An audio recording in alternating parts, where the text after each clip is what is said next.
On the night of March 13th, 1997, something was seen in the skies over Phoenix, Arizona. But what? Did eyewitnesses catch a glimpse of the military's latest secret weapon? Or are UFOs to blame for these strange sightings?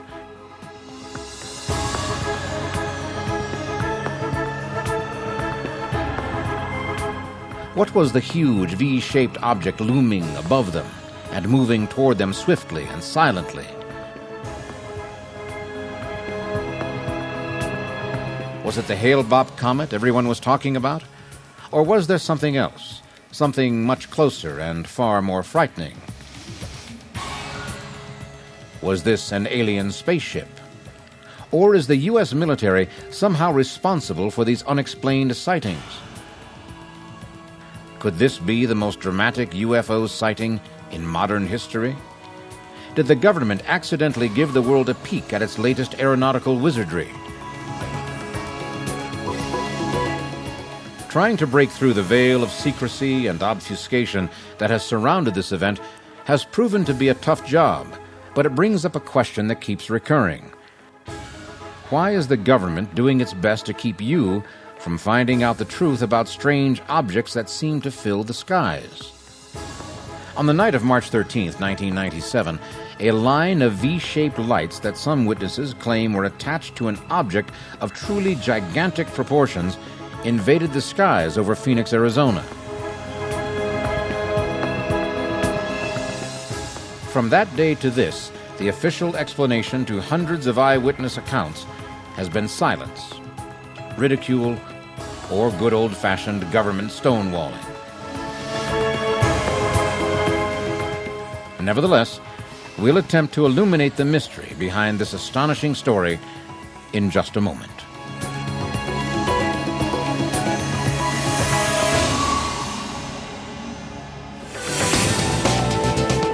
A mystery that cannot be explained. An enigma that defies reason. A surprising and unexpected answer. To encounter such a mystery firsthand may change your life forever.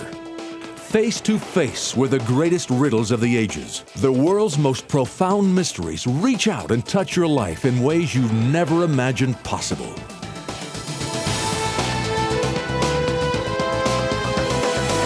Extreme Mysteries.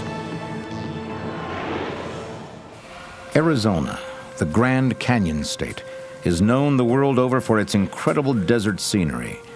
But since the night of March 13th, 1997, it's become famous for something entirely different: UFOs. Strange lights were spotted that night in Nevada, Arizona, and even New Mexico. But the most dramatic sightings were concentrated in the Phoenix area, where amber-colored lights and a huge V-shaped craft hovered over the city as hundreds of people looked on. Concerned residents put in calls to every government official they could think of in search of an explanation. At the time of the Phoenix Lights incident, I was on the Phoenix City Council.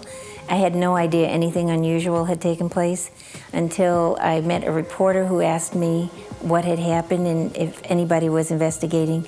I was on my way into a televised Phoenix City Council meeting, and I told her I would ask about it. Nobody is doing any investigation on it, and I'd just like to know if anybody has any information from the city and if the city is checking into it. Apparently, when I asked my fellow council members if anything was being done to investigate the matter, all I got was silence. It was as if I hadn't asked the question at all. They just ignored me and moved on to the next councilman. People are starting to ask more questions. Thanks. Thank you. Councilman Siebert. I was just going to give the number. But this was obviously different. Why would city council members choose to ignore something that was causing such a furor? But if the city council wasn't interested, there were others who were. The owner of a local high-tech computer lab took it upon himself to investigate the stories. Using information from eyewitness accounts, Jim Delatoso reconstructed the unusual events of March 13th with computer animation. I've been doing UFO research a long time, in fact over 20 years, and in that time most of the cases I've been able to identify as some natural phenomena, and in fact I've even found some hoaxes. But the Phoenix lights were something very different. hundreds and hundreds of witnesses, multiple videotapes that we could test, and then with all of the witness reports be able to do a recreation. The lights were first sighted at 8:16 p.m. when the first report went into the National UFO Reporting Center from a former police officer who spotted a very unusual formation of orbs near Palden, Arizona, in the northwestern part of the state. Within just a few minutes, 50 miles away in Prescott, Arizona, hundreds of witnesses now reported a formation of lights. After cutting an aerial path through the Prescott Valley, the craft moved on toward the heavily populated capital city of Phoenix and reportedly put on quite a show. According to witnesses, the enormous triangular-shaped object hovered over one of the city's major intersections for a full 5 minutes. It then moved into the airspace of the major international airport in Phoenix, where it was witnessed by professional air traffic controllers and pilots alike. And that brought up something else that was very odd about this object. At Sky Harbor Airport, a commercial pilot was getting ready to take off when he radioed the tower and asked what this huge thing was over him. The flight controllers could see it, but they couldn't get it on radar. Later, the strange lights made their way out of the Phoenix area and headed southeast toward Tucson. One family reported seeing the lights as they drove from Tucson into Phoenix. The object above them was so large that it took a full 2 minutes for them to drive underneath, and that was at a freeway speed of between 65 and 75 miles per hour. I personally interviewed over 300 witnesses. Now, these witnesses are professional, reliable people, doctors, lawyers, and ordinary citizens. Not the kind of people looking for 15 minutes of fame, but people who wanted to know what this was. So first I find out what it isn't, airplane lights, hail bop, and then try to determine if it's an advanced military aircraft project or possibly something not from this world. What was it that hundreds of reputable, professional, and thoroughly sober people saw in the dark desert skies over Phoenix? In spite of being scoffed at by city officials, Councilwoman Frances Barwood continued her investigation. But would perseverance lead her to the truth or land her in the middle of a government cover-up? Being stonewalled by the city council only made me more curious, and I decided to dig deeper. Apparently, the city manager's office did respond with a memo dated May 16, 1997, but I didn't receive it until August of '97. The memo said, a check of police department reports show that there were fewer than 5 citizen calls about these lights. Since the city does not have resources or expertise to investigate the source of lights, such as those that were reported, we depend on the United States Air Force to investigate all such matters. I knew I was being lied to when I was shown a video of a TV interview with the spokesperson for the Phoenix Police Department, where they said they were overwhelmed with phone calls at the police department about the lights. I knew I had to find out what was really going on. Barwood contacted Arizona Senator John McCain and asked him to give the matter some official notice. But once again, she got the cold shoulder. Up until then, Senator McCain and I had a pretty good relationship, but I think his people got a little upset when I kept pushing for action. He finally did send a letter to the National Archives where he said a constituent saw something in the sky. There was no mention that I was an elected official, that there were hundreds of witnesses, and no call for action. I was stunned. Why did government officials at every level refuse to get involved in an investigation of the Phoenix lights? Could it be that the mysterious lights were extraterrestrial in origin? Or are there eyewitness statements that support a more earthly conclusion?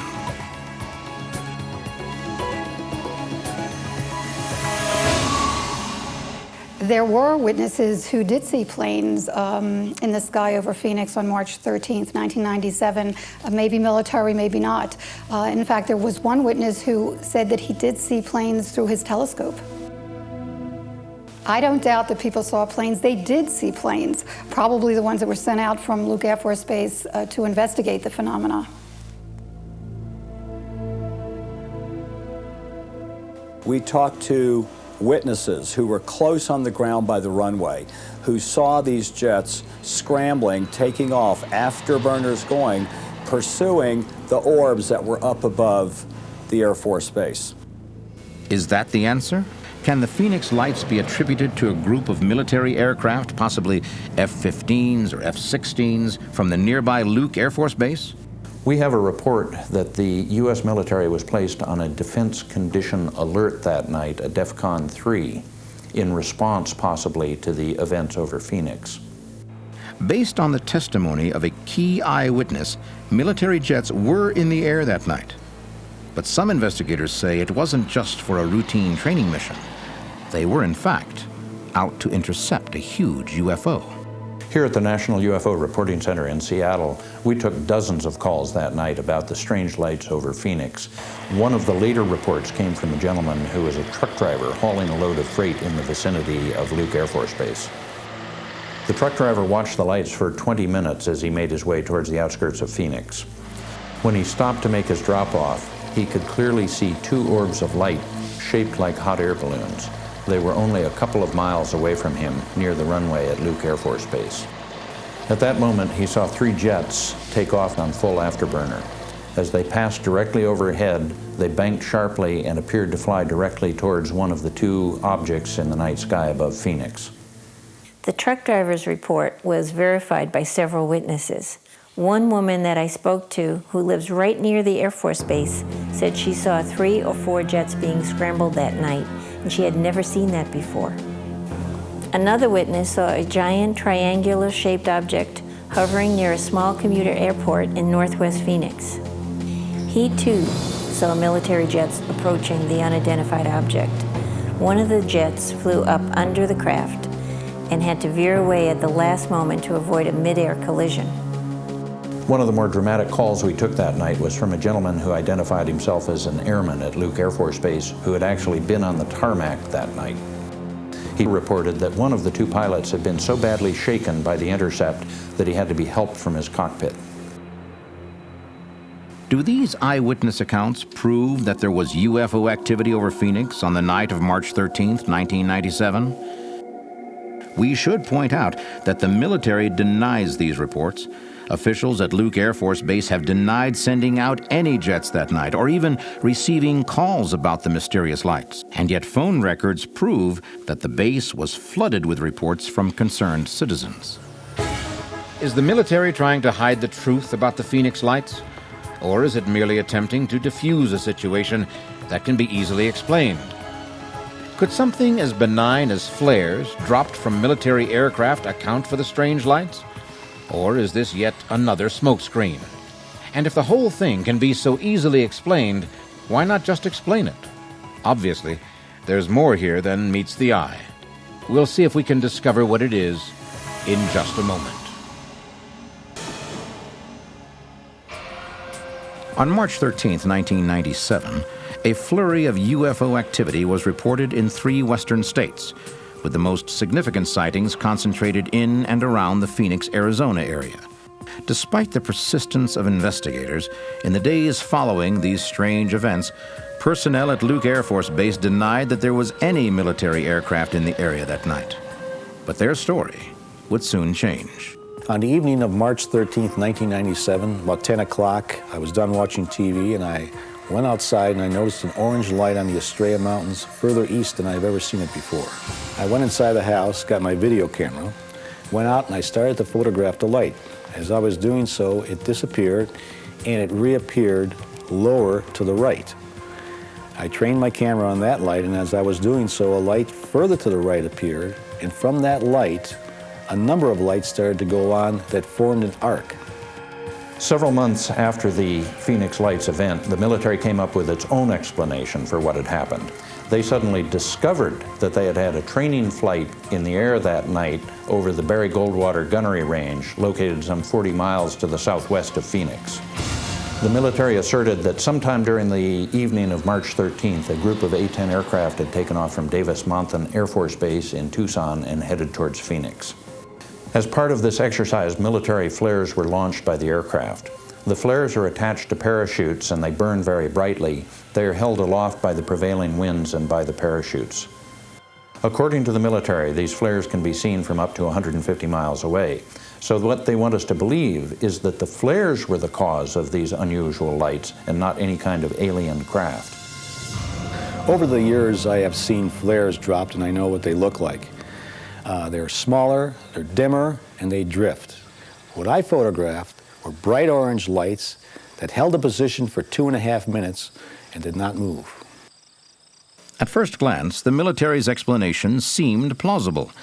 So, members of the local media used amateur video taken on that night to prove the theory. This particular video was shot in the northern part of Phoenix, looking south towards the Estrella Mountain. One of the key issues on the 10 o'clock sighting was the location of the lights. Because they were videotaped from multiple locations, we could take all those videotapes and triangulate it in a computer system and position it on a 3D topographical map. And clearly, to us, the lights are in front of the Estrella mountain range and lower than even the top of the mountains, which means that these can't be flares behind the mountain range 50 miles away. Could it be that the military's explanation for the Phoenix lights may actually raise more questions than it answers? What was the reason for dropping flares in the first place? Was it just a training exercise? Or was the military trying to shed some light on the unidentified objects that had been buzzing around Phoenix? This whole thing has been a government cover-up. I know firsthand. When I asked the city council for help, I was laughed at. The governor, he made a joke of everything. And Senator McCain gave me the cold shoulder when I asked him for action. What I want to know is, what is our government afraid of? If they know what it was, they should tell us. If they don't know what it was, they should tell us. Why is this such a big secret? The military probably did the right thing in explaining it the way that they did, because I don't think that the military truly understands what happened. Does the government have something to hide? Recent revelations about a new technology being developed by the U.S. military may explain their involvement in the Phoenix lights. A number of eyewitnesses to the lights reported that the objects they saw were able to disappear in an instant, especially when they were approached by military jets. But were the jets actually pursuing the UFOs? Or was this some type of test for a new, top-secret government technology? Some of the witnesses that were very close to the object reported that when they looked up at it, they could see in between the lights a structured object, but that they could also see the stars, kind of like looking through water. Well, the idea of daytime stealth, invisibility, has been being researched by Lockheed Martin, and they've come up with something really interesting called an electrochromic polymer. What does that mean? That means that the aircraft has a skin on it that is like little cameras that look out and see the sky and the stars and then project that onto the bottom of the skin, so that when you look up, you would see the stars as if you were looking right through it. Was the U.S. military testing a new top-secret aircraft on the night of March 13, 1997?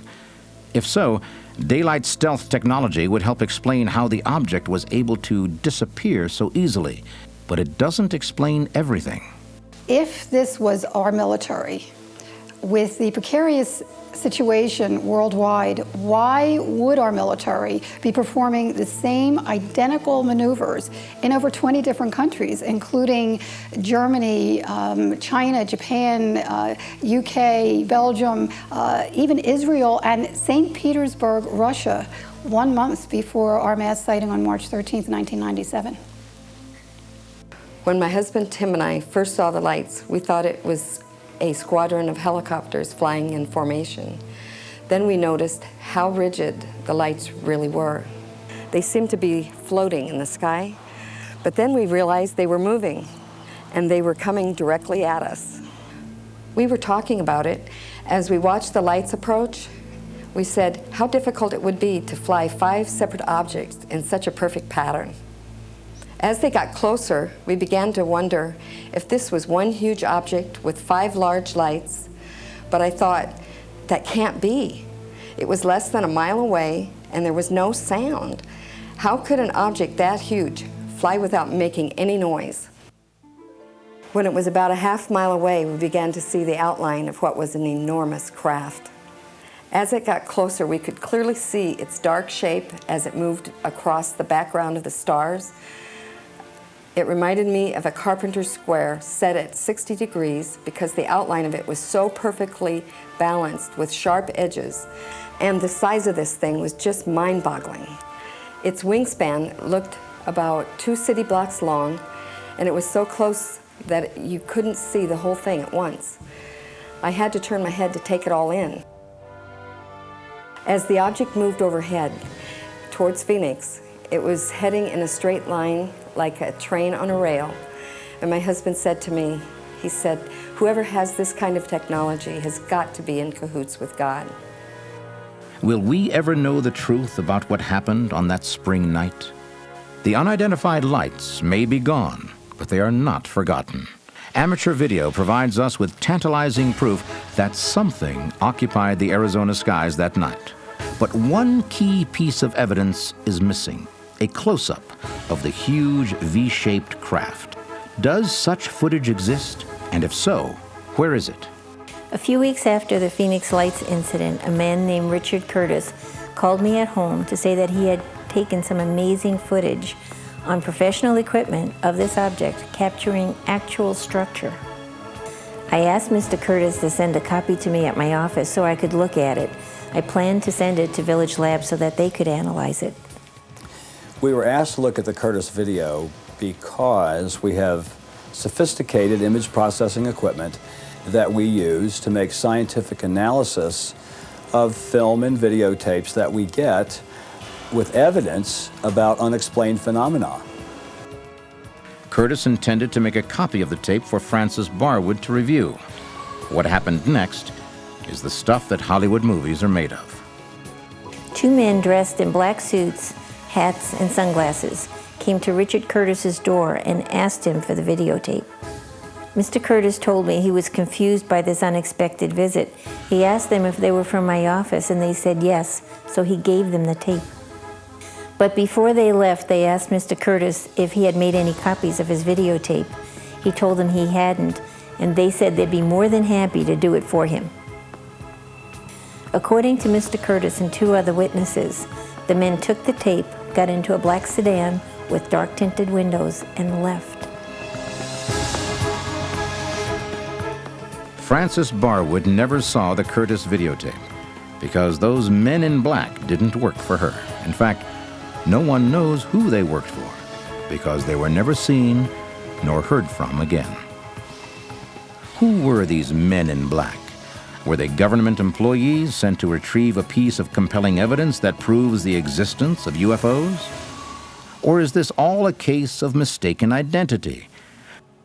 Could it be that the mysterious Phoenix lights actually belong to a top-secret government aircraft? We may never know the answers to these questions, but one thing seems certain. The government is involved in some way, and it may have inadvertently provided us with a clue as to what that involvement is. Oh, by the way, remember the Maryland Air National Guard's training exercise on the night of March 13th? It was nicknamed Operation Snowbird. In military jargon, snowbird is a code word for diversion.